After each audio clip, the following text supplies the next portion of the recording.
Y es un gusto para mí presentar a Raúl Rodríguez Márquez. Él es presidente del Consejo Consultivo del Agua y nos va a platicar un poco sobre el tema que nos tiene a todos y a todas un poco bastante apanicados y apanicadas en relación al famosísimo día cero. Como saben, no han escuchado las noticias, se supone que el día cero en donde nos vamos a quedar sin agua en la Ciudad de México es en junio. Unos dicen que fue un problema de comunicación de Conagua, otros dicen que no es cierto, que esto va a ser en el 2028. Entonces tenemos muchas dudas, pero lo primero es que nos digas qué está pasando con esto del día cero. ¿Es o no es cierto esto? Perfecto. Gracias por la invitación, Aura, José Antonio. Muy amable estar en su estudio. Bueno, pues decirles es tan sencillo como esto. Sí estamos en un problema, en un problema grave.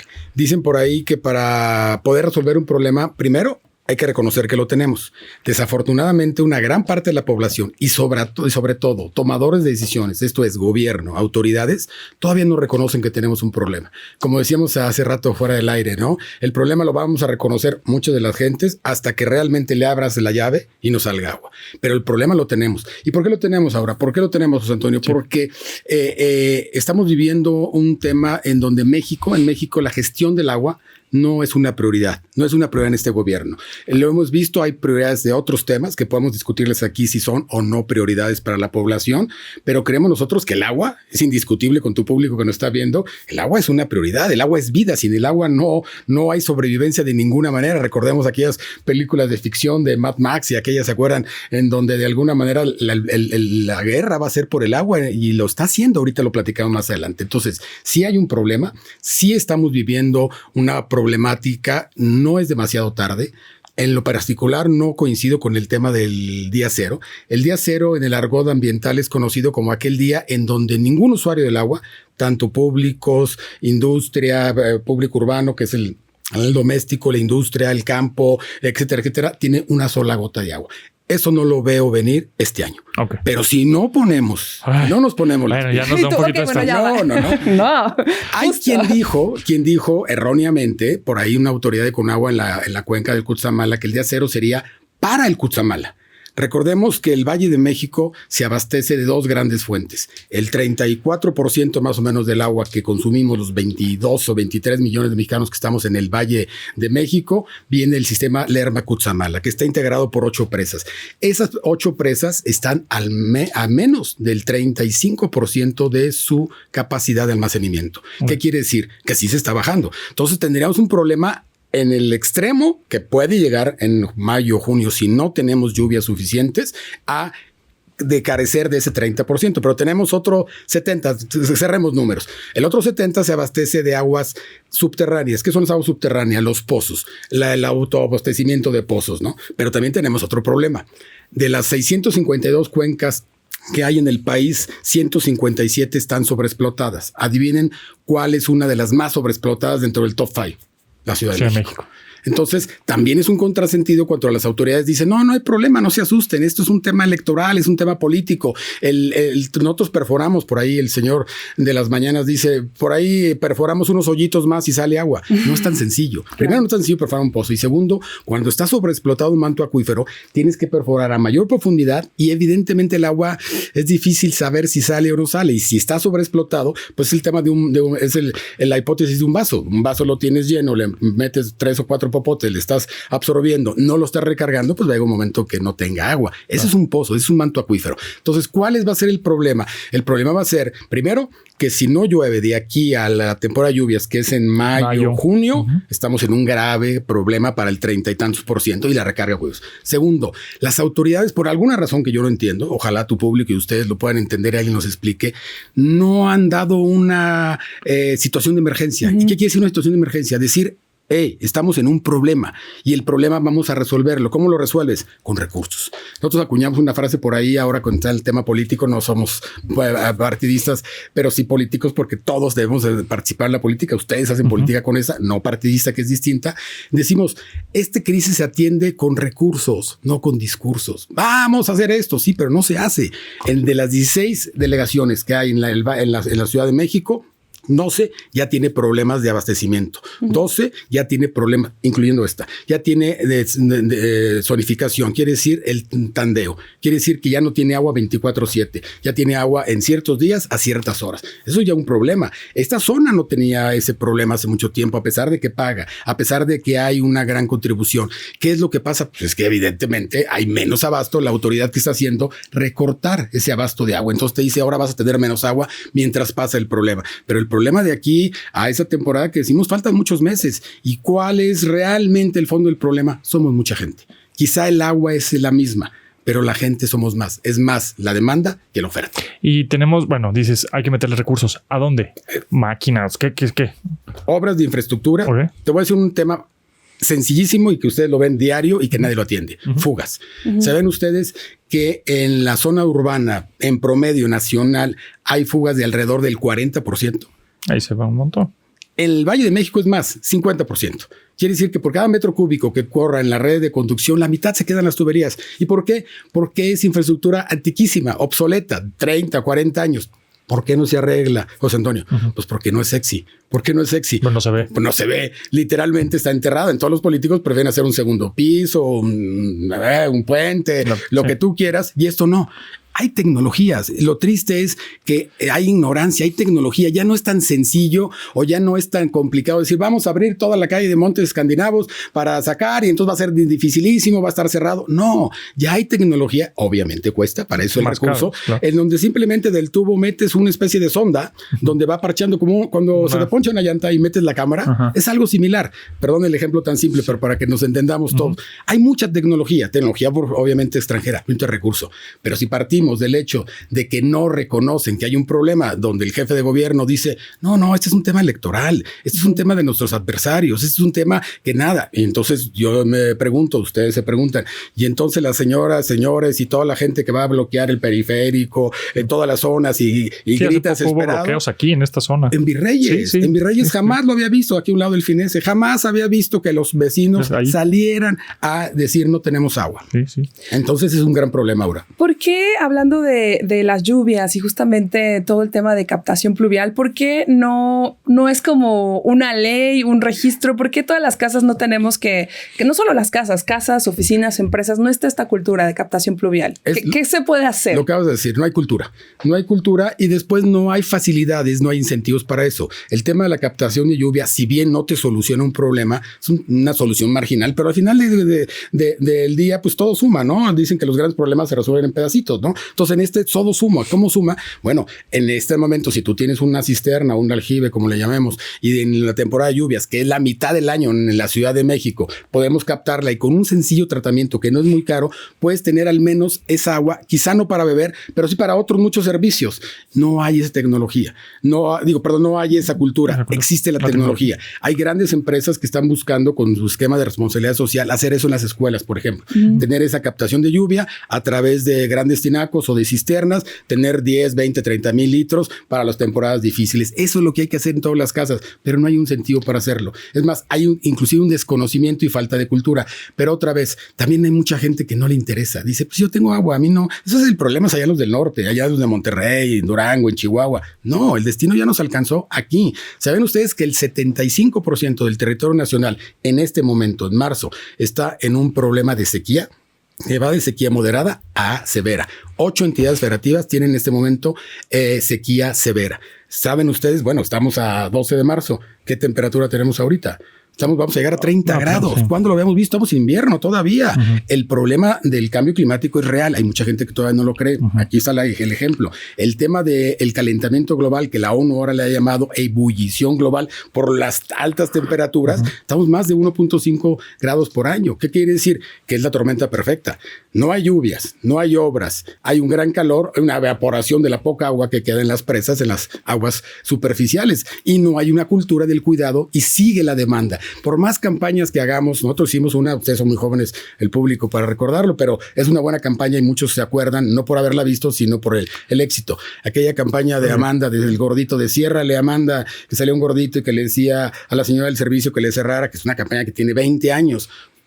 Pues sí, la gente la recuerda, pero no hace nada. Y todavía ves a gente, literalmente, lavando su coche con manguera o regando la banqueta, como dicen aquí, ¿no? Regando la banqueta. O sea, no entiendes. Hay todavía esa gran falta de cultura. Pero si me apuran, hay todavía otro gran problema. No hay una cultura del pago del agua. El valor económico del agua no se dimensiona en muchas de las partes del país. ¿Por qué?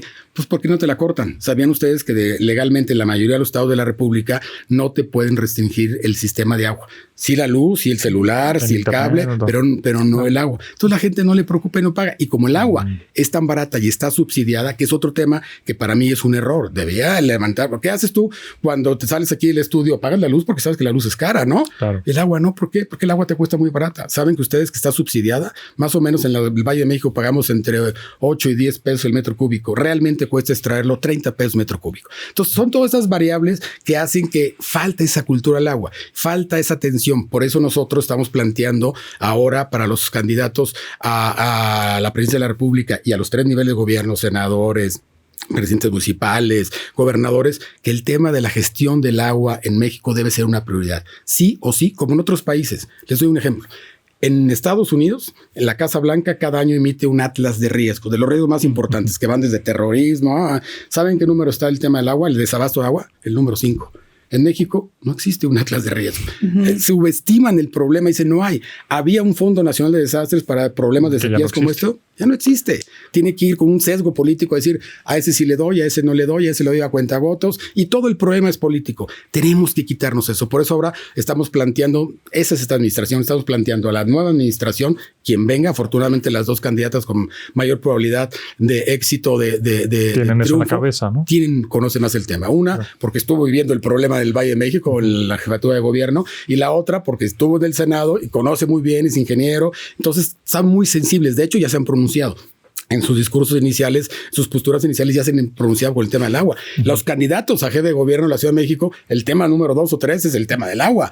Para nosotros hay 2 temas principales. Hay muchos, ¿no? Seguridad, pero el tema de seguridad y agua son fundamentales. Hay educación, salud.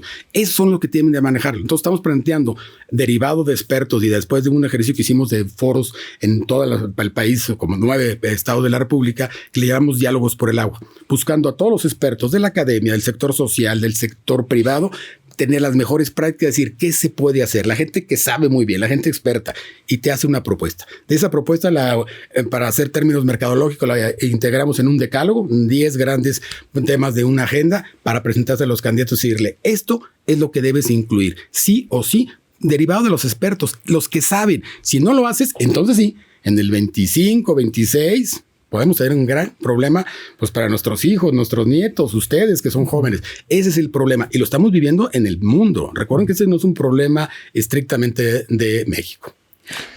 Pensando un poco como de mi cancha como ciudadana, justamente hay muchas ironías y muchas incongruencias en el tema, ¿no? Por ejemplo, por un lado, de repente digo, bueno, ¿qué puedo hacer yo? Y yo soy de estas personas que donde vivo, sí nos han cerrado el agua desde hace 10 años, entonces me puse súper paranoica y tengo ahí mi tambo, que no es suficiente, y tengo mi tinaco, pero no es suficiente porque no es una solución. Y desde mi cancha, pues sí soy de las personas que se baña y le cierra la regadera y le jala el baño con las cubetas y trata de tener este ahorro, ¿no? Pero no es suficiente. Y ahora que pasó justo el tema del supuesto día cero, que igual, aunque no va a ser en junio, como bien lo mencionas, va a pasar si no nos ponemos las pilas. Desde que tengo 4 años, justamente en el kinder nos decían, ciérrale la llave porque el agua se está acabando, ¿no? Y pues han pasado varias décadas de eso y es como, ¿cómo es esto posible?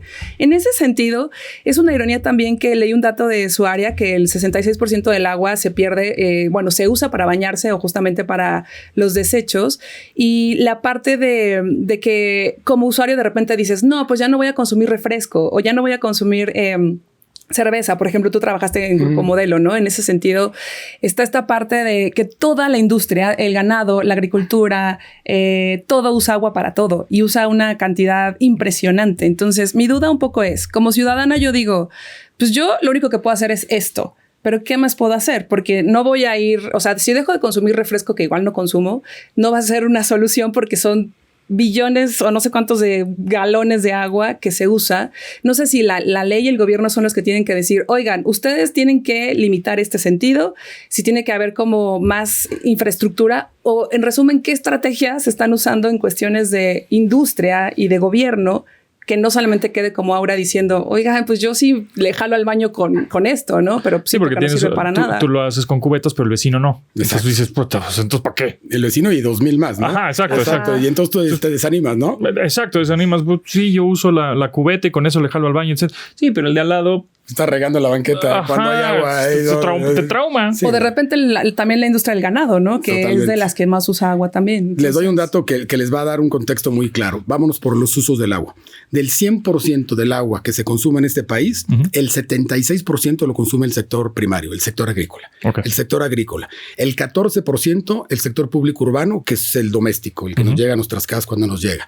El 5% generación de energía eléctrica, quitando las hidroeléctricas, y el restante, 5%, la industria. O sea, la industria prácticamente no consume nada. Pareto, 80-20. Bueno, en este caso 90-10. Y no el tema de inteligencia y lealtad es otra cosa. 90-10. Entre la suma de 76% del campo y 14% de la ciudad, es el 90% del consumo de este agua. Ahí está la ventana de oportunidad para poder solucionarlo. Okay. Vámonos al campo. El campo no solamente consume la gran mayoría del agua, sino que es muy ineficiente en sus riegos. De ese 76% que consume, desperdicia casi el 60%. Uf. ¿Y por qué lo desperdicia? Por sistemas ineficientes de riego. Si ustedes cuando van de viaje en la carretera de repente ven algunas parcelas ahí inundadas, es un sistema muy ineficiente de riego. Pero entonces tú te preguntas ¿por qué riegan por inundación o por láminas como se refiere? Simplemente dejan correr el chorro y eso se desperdicia. Mucha gente dice se infiltra solo el 6-7%, todo lo demás se evapora y no lo pagan. Calor, y no lo pagan. Es un buen punto. ¿Por qué? Porque se retiraron los programas de uso eficiente del campo. Uso eficiente del agua en el campo. Se retiraron los programas de tecnificación del campo. ¿Por qué Israel, un país tan chiquitito que tiene puro desierto, es tan productivo en el tema del agua? Porque tiene sistemas y tecnología que están aplicando para eso. Son muy productivos. Aquí no, aquí lo tiramos. Pues no la pagan.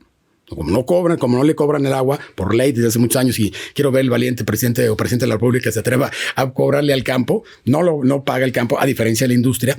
La desperdician, no la valoran, lo que decíamos un rato el valor. Entonces, ahí está el tema de la solución, Aura. Lo que tú decías. Entonces, en el público urbano, el 14%, donde entras tú, donde entramos los que estamos aquí, podemos hacer mucho, pero el 50% se van fugas. Entonces, el 50%, cuando tú estás en tu cubeta y poniendo el agua y poniéndote de frío mientras sale el agua caliente y todo, y sales a la calle y ves una fuga que tiene 3 días, que se perdieron millones. Piensas, vale la pena lo que estoy haciendo, ¿no? Te desanimas. Y hablas al sistema de agua de la Ciudad de México y te dice, pues no tenemos personal. No, para eso son los recursos de emergencia. No tenemos gente, no tenemos esto. Entonces la cultura, entonces eso es lo que se pierde. ¿Qué hay lo que hay que hacer? En este decálogo que estamos planteando, hablamos de tecnología, de aprovechar el tema de tecnología primero en el campo. 80-20, ¿no?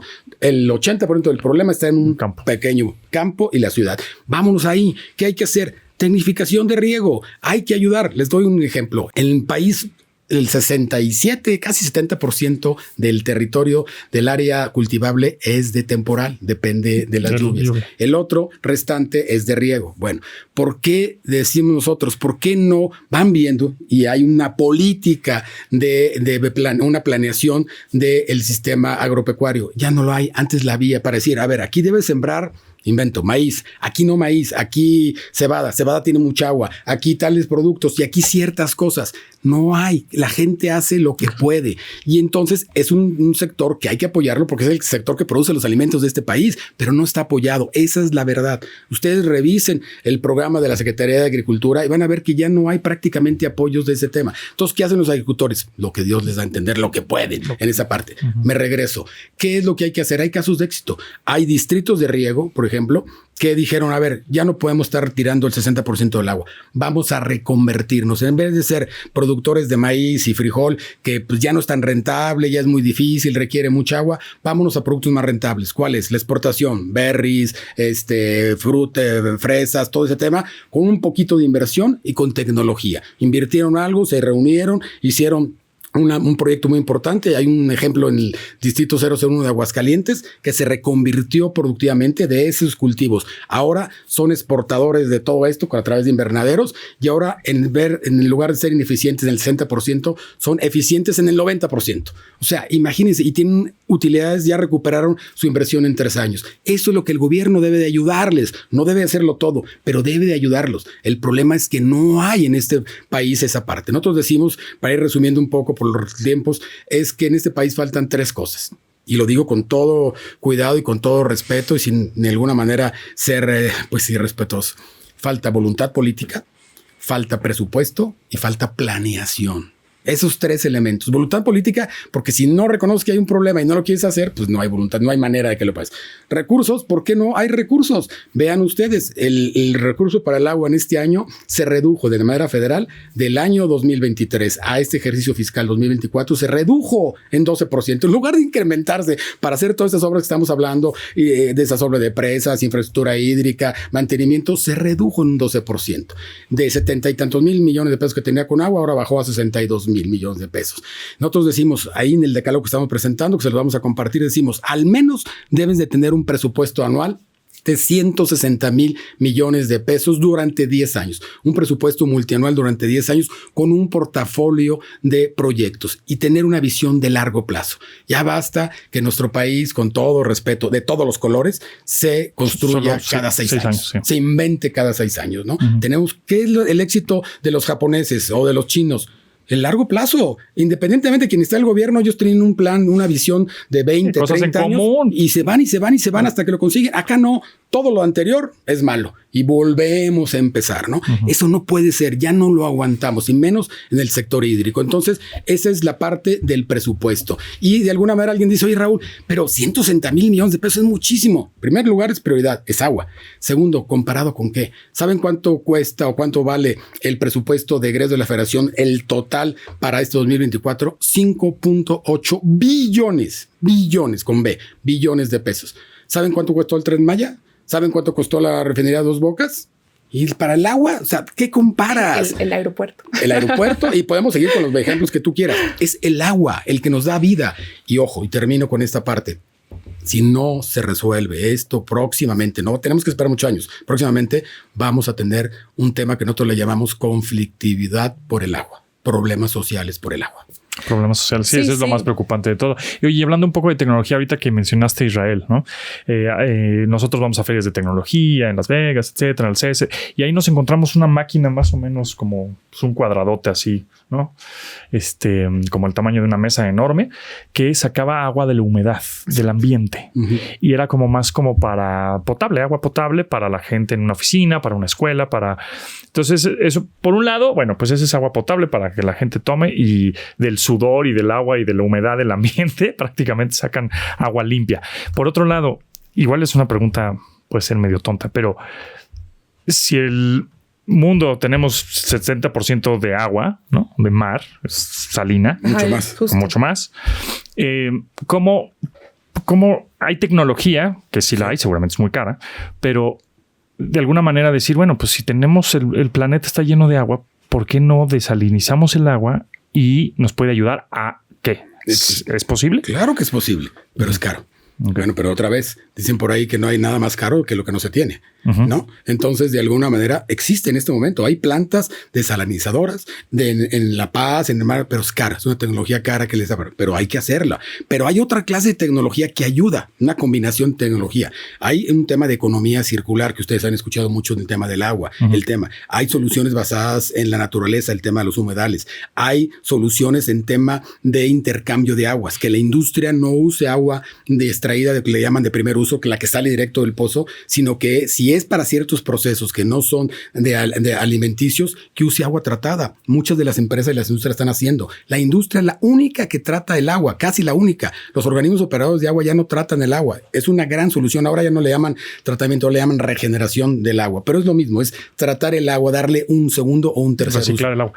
Esa parte, José Antonio, hay mucho tema. Y esta tecnología que tú dices existe muchísimo. Las mineras lo usan mucho allá en donde andan haciendo sus exploraciones, que no llega, por supuesto, el drenaje ni la tubería ni nada. Tienen este tipo de esquemas. Es caro. Pues otra vez, que es más caro que lo que no se tiene, pero hay que hacerlo. Y yo siempre he sido un convencido, igual que tú ahora, que el tema del mar, te lo pongo al revés. Solo en el planeta, el 1.5% es agua dulce. Ahí se las pongo. Todo lo demás es agua salada. Pero puede haber, y cada vez la tecnología va avanzando más. Por eso la ONU ha dicho, y la ONU a nivel internacional ha dicho, hay 4 ejes que tienen que hacerse. El primero, ya lo hemos dicho, mayor inversión económica. No hay mayor prioridad. La segunda, resiliencia. Lo que tú haces. Hijo, ¿cómo me puedo sobreponer a una situación adversa? Que es la resiliencia que estamos teniendo todos, sobre todo en el norte. La tercera, innovación y tecnología. No hay más. Y la cuarta, colaboración, coordinarnos todos. Esos son los 4 ejes fundamentales. Y para mí el tercero es fundamental, innovación y tecnología. ¿Cómo lo está haciendo el mundo? El benchmarking, ¿no? ¿Cómo lo están haciendo en otros lados? México no explora. México estamos muy alejados de la agenda internacional, la Agenda 2030, los famosos Objetivos de Desarrollo Sostenible que ustedes conocen. El agua es el número 6. Estamos muy alejados. No hemos cumplido metas. No hemos alcanzado compromisos. Entonces ahí es un gran problema que tenemos que hacer. Pues les preguntamos a la audiencia qué prefieren, agua o internet.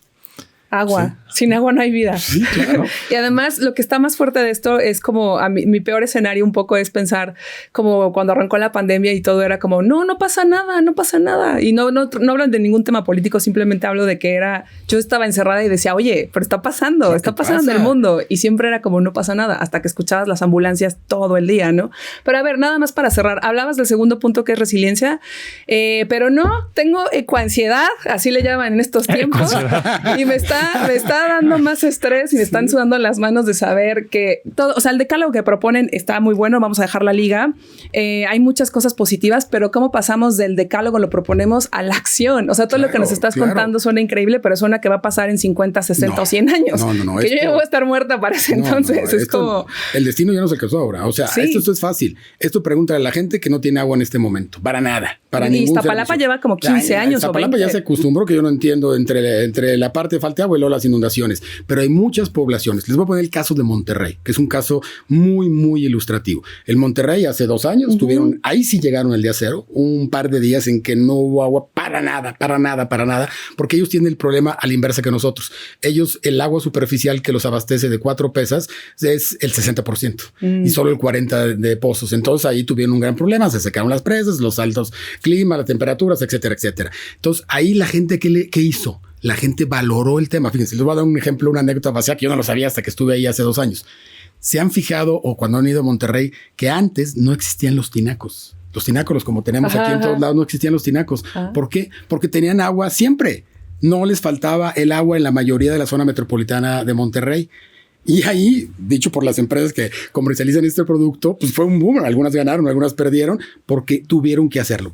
Tuvieron que comprar sus tinacos para almacenar agua que no lo hacían. 2, valoraron el agua. Promedios de consumo per cápita diarios a nivel nacional, 380 litros, más o menos. No sé si ustedes mídanlo diario, si se gastan 380 litros por persona. Por persona. Wow. Persona. Es promedio.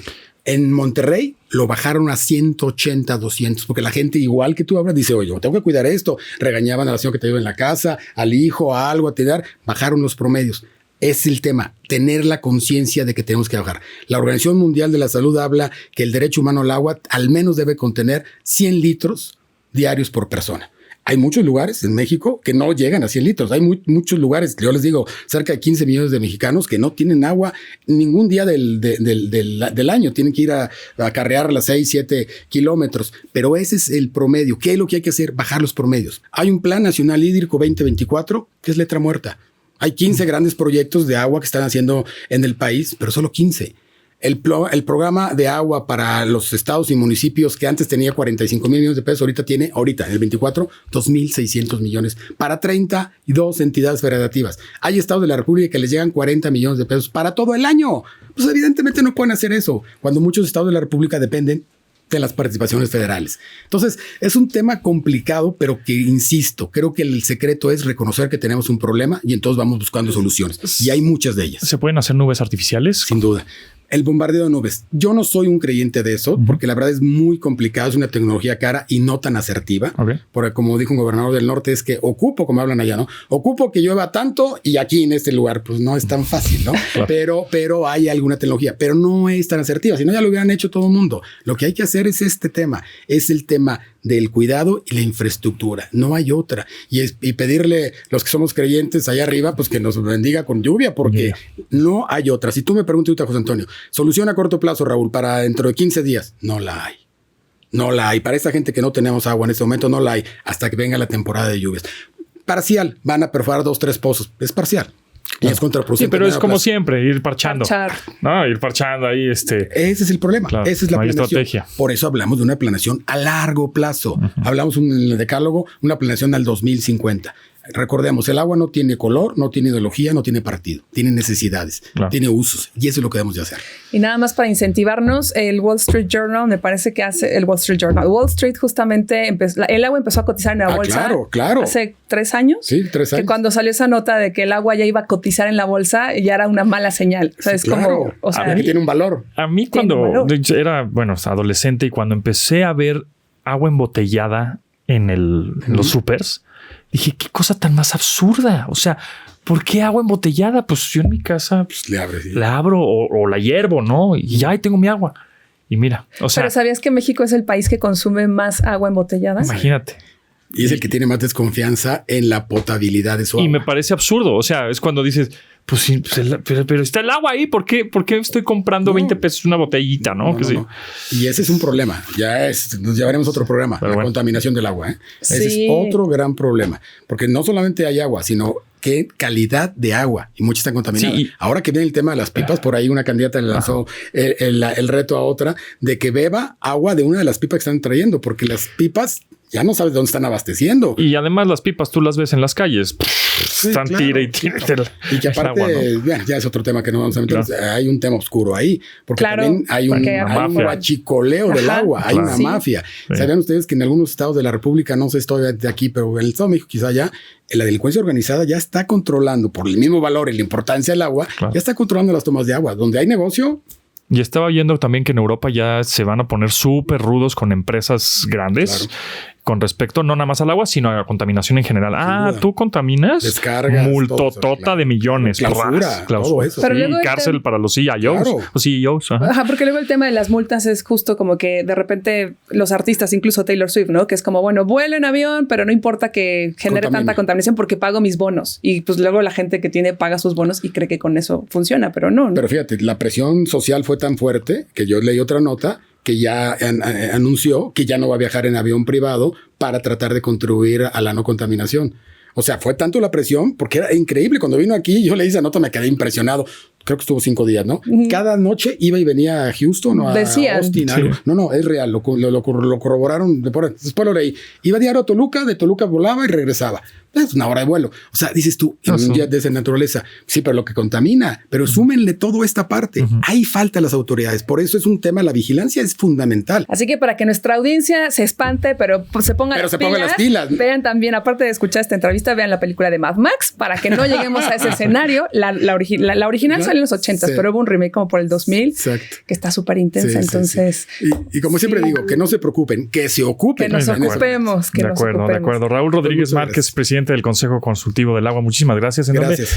¿Te puede contactar la gente? Sí, como no, en nuestras redes sociales del Consejo Consultivo del Agua. Ahí estamos en las redes sociales. Y les invito a que entren. Tenemos un sitio de compromisosporelagua.org donde viene nuestro decálogo. Bienvenidas todas las propuestas. Evidentemente es un decálogo, una agenda de temas que se pueden ser perfectibles, pero si ya podemos utilizar estas, haremos del otro lado. Siempre lo que debemos hacer es tener esa conciencia, y ahora en estas campañas donde siempre los candidatos escuchan a la gente buscando el voto, hay que exigir el tema del agua como otras cosas, pero el tema del agua es sí o sí. Perfecto. Gracias, Raúl. Gracias, Antonio. Gracias, Aura. Muy amable. Gracias.